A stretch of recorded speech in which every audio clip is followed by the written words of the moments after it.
നമ്മളിന്ന് നോക്കാൻ പോകുന്നത് വരുന്ന LDC പരീക്ഷയ്ക്കും LGS പരീക്ഷയ്ക്കും സെലക്ട് ചെയ്തിരിക്കുന്ന 1000-ൽ പരം ക്വസ്റ്റ്യൻസ് ആണ്. ക്വസ്റ്റ്യൻസിൻ്റെ നമ്പറൊന്നും ഞാനിവിടെ പറയുന്നില്ല. ഓഡിബിൾ ആയിട്ടുള്ള അല്ലെങ്കിൽ ഓഡിയോ രൂപത്തിലായിരിക്കും ഇതിനകത്ത് തരുന്നത്. അപ്പം നിങ്ങൾക്കിത് ജസ്റ്റ് ജോലി ചെയ്യുന്നതിൻ്റെ കൂട്ടത്തിലോ ഡ്രൈവ് ചെയ്യുന്നതിൻ്റെ കൂട്ടത്തിലോ ഒക്കെ നിങ്ങൾക്ക് കേൾക്കാവുന്നതാണ്.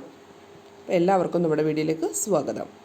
മഴവില്ല് രൂപപ്പെടുന്നത് എപ്പോഴും സൂര്യൻ്റെ എതിർദിശയിൽ ആയിരിക്കും. സൂര്യൻ്റെ എതിർദിശയിലായിരിക്കും മഴവില്ല് രൂപപ്പെടുന്നത്.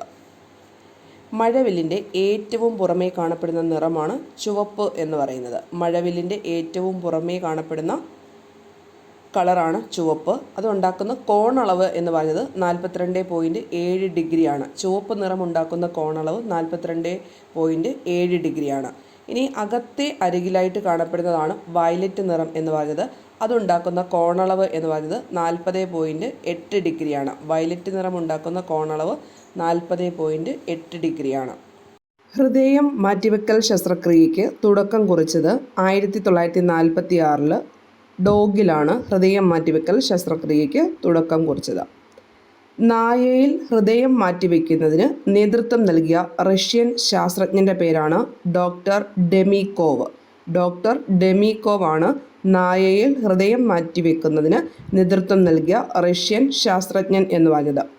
മനുഷ്യനിൽ ആദ്യമായിട്ട് ഹൃദയം മാറ്റിവെക്കൽ ശസ്ത്രക്രിയ നടത്തിയ ഡോക്ടറാണ് ക്രിസ്ത്യൻ ബർണാഡ്. ക്രിസ്ത്യൻ ബർണാഡാണ് മനുഷ്യനിൽ ആദ്യമായിട്ട് വിജയകരമായി ഹൃദയം മാറ്റിവെക്കൽ ശസ്ത്രക്രിയ നടത്തിയത്. ഇന്ത്യയിൽ ആദ്യമായിട്ട് ഹൃദയം മാറ്റിവെക്കൽ നടന്ന വർഷം 1994 1994 ഇന്ത്യയിൽ ആദ്യമായിട്ട് ഹൃദയം മാറ്റിവെക്കൽ ശസ്ത്രക്രിയ നടത്തിയ വ്യക്തി എന്ന് പറയുന്നത് ഡോക്ടർ പി വേണുഗോപാൽ ആണ്. ഈ ഒരു ശസ്ത്രക്രിയയ്ക്ക് നേതൃത്വം നൽകിയ വ്യക്തി 1994 ഡോക്ടർ പി വേണുഗോപാൽ. ഇന്ത്യയിൽ ആദ്യമായി ഹൃദയം മാറ്റിവെക്കൽ ശസ്ത്രക്രിയ നടന്ന ആശുപത്രി all India medical institute New Delhi ആണ്. ഓൾ ഇന്ത്യ മെഡിക്കൽ ഇൻസ്റ്റിറ്റ്യൂട്ട് ന്യൂഡൽഹിയിലാണ് ഇന്ത്യയിൽ ആദ്യമായിട്ട് ഹൃദയം മാറ്റിവെക്കൽ ശസ്ത്രക്രിയ നടന്ന ആശുപത്രി. കൃത്രിമ ഹൃദയം ആദ്യമായിട്ട് വെച്ചുപിടിപ്പിച്ച വർഷം 1982 കൃത്രിമ ഹൃദയം ആദ്യമായിട്ട് വെച്ചുപിടിപ്പിച്ചത് 1982. ഇതിന് നേതൃത്വം നൽകിയത് റോബർട്ട് ജാർവിക്കും ജോഹാൻ കോഫും ആണ്. Robert Jarvik, Johan Kolff. Periodic ടേബിളിൽ 1-ാം ഗ്രൂപ്പ് മൂലകങ്ങളെ ആൽക്കലി ലോഹങ്ങൾ എന്നും 2-ാം ഗ്രൂപ്പ് മൂലകങ്ങളെ ആൽക്കലൈൻ എർത്ത് ലോഹങ്ങൾ എന്നും വിളിക്കുന്നു. 1-ാം ഗ്രൂപ്പിൽ ആൽക്കലി ലോഹങ്ങളും 2-ാം ഗ്രൂപ്പിൽ ആൽക്കലൈൻ എർത്ത് ലോഹങ്ങളും ഉണ്ട്. 3 മുതൽ 12 വരെയുള്ള ഗ്രൂപ്പിന് പറയുന്ന പേരാണ് സംക്രമണ ലോഹങ്ങൾ എന്നാണ്. ട്രാൻസിഷൻ എലമെൻറ്റ്സ് സംക്രമണ ലോഹങ്ങൾ എന്നാണ് 3 മുതൽ 12 വരെയുള്ള ഗ്രൂപ്പിലുള്ള മൂലകങ്ങൾക്ക് പറയുന്നത്. 13-ാമത്തെ ഗ്രൂപ്പിന് പറയുന്ന പേര് ബോറോൺ ഫാമിലി എന്നാണ്. 13 ആണെങ്കിൽ ബോറോൺ ഫാമിലി.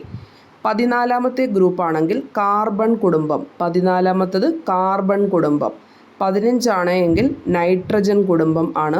16 ഓക്സിജൻ കുടുംബം. 17 ഹാലോജൻ കുടുംബം. 18 ഉത്കൃഷ്ടവാതകങ്ങൾ. ഒന്നുകൂടെ പറയാം. 13-ാമത്തത് ബോറോൺ ഫാമിലി, 14 കാർബൺ കുടുംബം, 15 നൈട്രജൻ കുടുംബം, 16 ഓക്സിജൻ കുടുംബം, 17 ഹാലോജൻ, 18 ഉത്കൃഷ്ടവാതകങ്ങൾ. പീരിയോഡിക് ടേബിളിലെ 1-2 ഗ്രൂപ്പുകളിലെയും 13 മുതൽ 18 വരെയുള്ള ഗ്രൂപ്പുകളിലെയും മൂലകങ്ങൾ അറിയപ്പെടുന്നത് പ്രാതിനിധ്യ മൂലകങ്ങൾ എന്നാണ്. അതായത് എസിനെയും പിയെയും കൂടെ ചേർന്നിട്ട് പറയുന്ന പേരാണ് പ്രാതിനിധ്യ മൂലകങ്ങൾ. 1ഉം 2ഉം എന്താണ്? എസ് ഗ്രൂപ്പ് മൂലകങ്ങൾ അല്ലെങ്കിൽ ആൽക്കലൈൻ എർത്ത് ലോഹങ്ങളോട് ചേർന്നാണ്. 13 മുതൽ 18 വരെയുള്ള ഗ്രൂപ്പിനെ നമുക്ക് കോമൺ ആയിട്ട് പി ബ്ലോക്ക് എന്ന് പറയാം. എസ് ബ്ലോക്കിലെയും പി ബ്ലോക്കിലെയും മൂലകങ്ങൾ ഒന്നിച്ചു പറയുന്ന പേരാണ് പ്രാതിനിധ്യ മൂലകങ്ങൾ. ഡി ബ്ലോക്ക് ആണ് ഏത്? 3 മുതൽ 12 വരെയുള്ള ട്രാൻസിഷൻ എലമെൻറ്റ്സ് അഥവാ സംക്രമണ മൂലകങ്ങളെന്ന് പറയുന്നത്. റേഡിയോ ആക്ടിവിറ്റി കാണിക്കുന്ന ഉത്കൃഷ്ടവാതകം ആണ് റെഡോൺ. റേഡിയോ ആക്ടിവിറ്റി കാണിക്കുന്ന ഉത്കൃഷ്ടവാതകം റെഡോൺ. ഏറ്റവും കുറഞ്ഞ അളവിൽ കണ്ടുവരുന്ന വാതകവും റെഡോൺ തന്നെയാണ്. ഏറ്റവും കുറഞ്ഞ അളവിൽ കണ്ടുവരുന്ന വാതകം റെഡോൺ ആണ്. ഈ നിറമുള്ള സംയുക്തങ്ങൾ ഉണ്ടാക്കുന്ന മൂലകങ്ങളാണ് ട്രാൻസിഷൻ എലമെൻറ്റ്സ് അഥവാ സംക്രമണ മൂലകങ്ങൾ എന്ന് പറയുന്നത്. സംക്രമണ മൂലകങ്ങൾ നിറമുള്ള സംയുക്തങ്ങൾ ഉണ്ടാക്കുന്നുണ്ട്. നമ്മുടെ 7ാമത്തെ പീരീഡിൽ 89 മുതൽ 103 വരെയുള്ള അറ്റോമിക നമ്പറുള്ള മൂലകങ്ങൾ ആക്ടിനിയം, അതായത് ആക്ടിനോയിഡ് എന്നറിയപ്പെടുന്നു. അപ്പോൾ ഈ മൂലകങ്ങൾ ആക്ടിനിയം മുതൽ ലോറൻഷ്യം വരെ എന്നാണ് പറഞ്ഞത്. ഒന്നുകൂടെ പറയാം. 7ാമത്തെ പീരീഡിൽ 89 മുതൽ 103 വരെയുള്ള അറ്റോമിക നമ്പറുള്ള മൂലകങ്ങളാണ് ആക്ടിനോയിഡ് എന്നറിയപ്പെടുന്നത്. അതായത് ആക്ടിനിയം മുതൽ ലോറൻഷ്യം വരെയാണ് 7ാമത്തെ പീരീഡിലുള്ള മൂലകങ്ങൾ സ്റ്റാർട്ട് ചെയ്യുന്നതും എൻഡ് ചെയ്യുന്നതും. Starting with the atomic number 89, ending വിത്ത് 103 അതുപോലെ തന്നെ ലാന്തനോയിഡ് എന്ന് പറഞ്ഞത് 6ാമത്തെ പീരീഡിലാണ്. ലാന്തനോയിഡ് എത്രാമത്തെ പീരീഡിലാണ്? 6ാമത്തെ പീരീഡിലാണ്. എത്ര മുതൽ എത്ര വരെ? 57 മുതൽ 71 വരെയാണ് അറ്റോമിക് നമ്പർ. 57 മുതൽ 71 വരെ അറ്റോമിക് നമ്പറുള്ള മൂലകങ്ങളാണ് ലാന്തനോയിഡ്. ലാന്തനോയിഡിൻ്റെ സ്റ്റാർട്ടിങ് ലാന്താനം ആണ്, എൻഡിങ് ലുട്ടേഷ്യമാണ്. അപ്പം ലാന്തനോയിഡ് 6ാമത്തെ പീരീഡ് 57 മുതൽ 71 വരെയാണ്, ലാന്താനം മുതൽ ലുട്ടേഷ്യം വരെ. ഇനിയും ആക്ടിനോയിഡ് എന്ന് പറഞ്ഞത് 7ാമത്തെ പീരീഡാണ്. 89 മുതൽ 103 വരെയാണ് അറ്റോമിക് നമ്പർ. ആക്ടിനിയം മുതൽ ലോറൻഷ്യം വരെ. ഇനിയും ഈ 6ാമത്തെയും 7ാമത്തെയും പീരീഡിലുള്ള ലാന്തനോയിഡിനെയും ആക്ടിനോയിഡിനെയും കൂടെ ഒന്നിച്ചു പറയുന്ന പേരാണ് ഇന്നർ ട്രാൻസിഷൻ എലമെൻറ്റ്സ് അഥവാ അന്തസംക്രമണ മൂലകങ്ങൾ എന്നാണ് പറയുന്നത്. അന്തസംക്രമണ മൂലകങ്ങൾ രണ്ടും കൂടെ ചേർന്നിട്ട് പറയുന്നതാണ്. ലാന്തനോയിഡിനെയും ആക്ടിനോയിഡിനെയും കൂടെ ചേർന്ന് അന്തസംക്രമണ മൂലകം എന്ന് പറയുന്നുണ്ട്.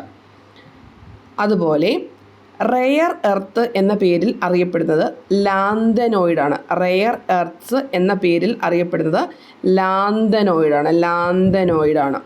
ലാന്താനം മുതൽ ലുട്ടേഷ്യം വരെയുള്ള മൂലകം ആണ് റെയർ എർത്ത്സ് എന്ന പേരിൽ അറിയപ്പെടുന്നത്. ഈ ഒരു വീഡിയോയെ പറ്റിയിട്ടുള്ള അഭിപ്രായങ്ങൾ നിങ്ങൾ തീർച്ചയായിട്ടും കമൻ്റായിട്ട് രേഖപ്പെടുത്തുക. കാരണം ഈ ഒരു വീഡിയോയുടെ ഫീഡ്ബാക്ക് അനുസരിച്ചിട്ടായിരിക്കും ഞാൻ ഇതുപോലെയുള്ള വീഡിയോസ് ഇൻക്ലൂഡ് ചെയ്യുന്നത്. പരീക്ഷയ്ക്കകത്ത് നിങ്ങൾക്ക് ക്വിക്ക് റിവിഷൻ ഇത് ചെയ്യാൻ സഹായിക്കുമോ അതോ ഇത് വേണ്ടയോ? നിങ്ങൾ തുറന്നു തന്നെ അഭിപ്രായങ്ങൾ പറയാവുന്നതാണ്. താങ്ക്